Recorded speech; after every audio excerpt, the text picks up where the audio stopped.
And we're back here on Open. Breaking news coming to us now at our news desk, letting you know, earlier we reported about the coronavirus case. Well, we can confirm now that there are 4 additional persons that are attached. The wife, the son, the daughter, and the neighbor of a Westchester man have all been confirmed with signs of COVID-19.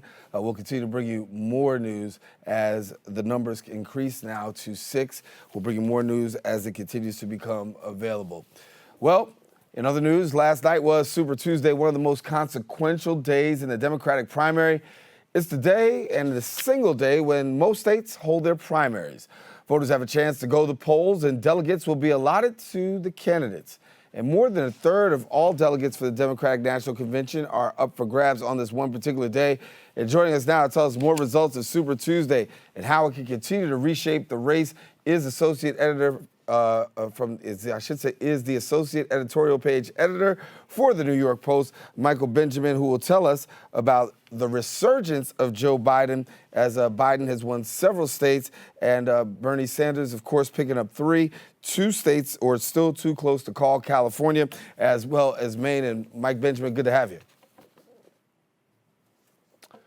Do we have Mike on the air? I should be. Okay. Mike, are you there? Yeah, I'm here. Hey, I'm sorry. We lost you for a second. Good to have you. Had technical difficulties. Let's recap. It's actually Wednesday, the morning after. Huge surprise on the part of Vice President Joe Biden. Absolutely. I think he owes it all to Representative James Clyburn of South Carolina. James Clyburn really moved South Carolina to Biden's corner, and that signaled to other Democrats that Biden had a chance. It told African-American voters in the South that he has a chance. He's their guy. And wanting moderate Democrats, not really wanting Bernie Sanders at the top of their ticket, they came out and they voted for Joe Biden. And what's even more surprising is that Biden didn't have real campaign operations, and in many places, in many of the states that he won, he barely had an organization. He barely put ads on TV or on radio, but he managed to pull this out. I mean, he won 9 of the 14 states that held primaries last night, and he's going to take away at least a third of the delegates in California. Yeah, well, so, according to what I saw, it looks like Biden is projected to pull into a slim lead over Sanders when it comes to number of delegates they have to date.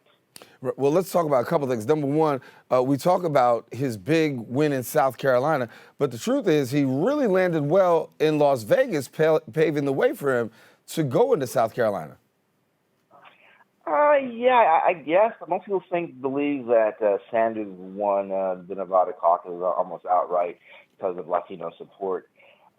And Joe didn't do as well as was projected. So he came into South Carolina really with 2 losses in Iowa and New Hampshire, and not doing as well as they thought he would have done in Nevada. But South Carolina, Representative Clyburn pulled his fat out of the fire, and Biden is on fire. He's got momentum. He's moving into other states later this month with primaries. Florida, which is going to be also delegate rich, but the real loser last night was Michael Bloomberg and his near $500 million of campaign spending.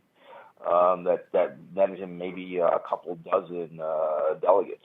Was it poor strategy on his behalf to wait, until after four conversations and then to get into the race and decide that this was going to do it, or do you think that if he'd have gotten earlier, people may have gave him a more credible shot? I'm not sure. I don't think early would have helped him. He didn't want to hurt Joe Biden, but he saw Biden was faltering in previous races, and he saw him faltering in national polls. He thought he'd come in and be the person who could stop and slow down Bernie Sanders. It didn't happen the way Bloomberg's and his consultants told him it would work out. They weren't counting on South Carolina going massively for Joe Biden, and that triggering a domino effect of folks wanting to be with him over Bloomberg and over Bernie Sanders. It's still a long way to go, but it looks like it's going to be primarily a contest between the establishment and Bernie's revolutionaries. Liz Warren says she's going to stay in until the end. Michael Bloomberg says he's going to do the same, but other reports are saying he's going to reassess what happened last night, determine whether he will go forward in spending money in other states as March progresses. Well, there's a joke among journalists that after Super Tuesday, it's called Wake Up Wednesday, and that's when the candidates really come to the realization that, hey, I may not actually be cut out for it. But for a person like Liz Warren, who did not even carry her own state, what can or her birth state, Oklahoma. Right. So what can we make of that, saying I'm going to stay in the race? Does this actually help a Joe Biden? Does this hurt a Joe Biden? Does it help a Bernie Sanders? Does it hurt a Bernie Sanders? I think it helps Joe Biden because Liz Warren takes away some of the progressive vote from Bernie Sanders. She seems to have an organization. She seems to have money that she's spending, and I'm told she's a pretty good, campaigner when she's out on the trail. And she seems to have a cadre of supporters that are out there, not enough to overcome the Sanders and Biden lead. But, maybe she'll have a state that will tip the tide for her. We don't know, but it doesn't seem likely that's going to happen. I think she also wants to bring an agenda to the convention.